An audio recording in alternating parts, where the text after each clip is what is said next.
নমস্কার, আমি আরাত্রিকা। আপনারা দেখছেন নিউজ টুডে। চিত্রকূট আর্ট গ্যালারিতে চলছে বেঙ্গল গ্রেট চিত্র প্রদর্শনী। এই বিশেষ চিত্র প্রদর্শনীতে রয়েছে রবীন্দ্রনাথ ঠাকুর, অবনীন্দ্রনাথ ঠাকুর, গগনেন্দ্র ঠাকুর, নন্দলাল বসু, হেমেন মজুমদার, যামিনী রায়, চিন্তামণি কর এবং গণেশ পাইনের আঁকা ছবি। প্রদর্শনীটি শুরু হয়েছে 10ই ফেব্রুয়ারি থেকে, চলবে 10ই মার্চ পর্যন্ত।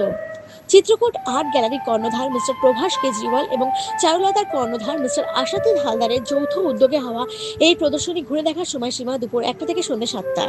চিত্রকূট আর্ট গ্যালারিতে হওয়া এই বিশেষ চিত্র প্রদর্শনীটি বাংলার সেই মহান প্রভুদের সম্মান জানায়, যাদের বৈচিত্র্যময় দৃষ্টিভঙ্গি সম্মিলিতভাবে ভারতীয় শিল্পের বিবর্তন বর্ণনা করে পুনর্জীবনবাদী শিকড় এবং জাতীয়তাবাদী আদর্শ থেকে আধুনিকতাবাদী অন্বেষণ এবং ব্যক্তিগত অভিব্যক্তি পর্যন্ত।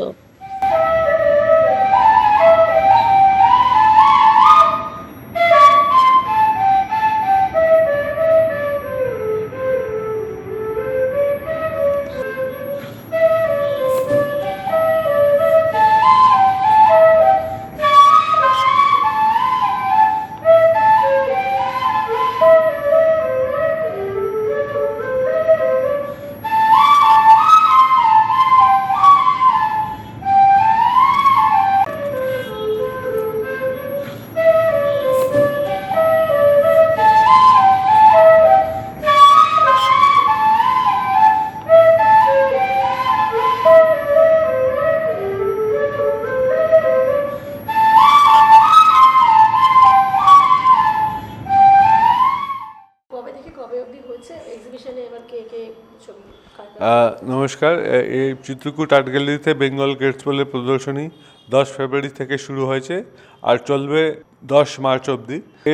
এই এক্সিবিশনে আমরা বাঙালি যে প্রমুখ আর্টিস্ট হয়েছিল, যে বড় বড় আর্টিস্ট হয়েছিল, যারা খুব খ্যাতি পেয়েছিল, যাদের ইন্টারন্যাশনালিও নাম হয়েছিল, তাদের অনেক ছবি রাখা হয়েছে। এখানে আছে হেমেন মজুমদার, দেবীপ্রসাদ রায়চৌধুরী, জেপি গাঙ্গুলি, গণেশ পাইন, গগনেন্দ্রনাথ ট্যাগর, অবনীন্দ্রনাথ ট্যাগর, রবীন্দ্রনাথ ট্যাগর, নন্দলাল বোস আর যামিনী রায়। আশা করি আপনাদের প্রদর্শনী ভালো লাগবে। এখানে আপনার বাঙালির বা ভালো ভালো শিল্পের সবারই একটু একটু কাজ রয়েছে।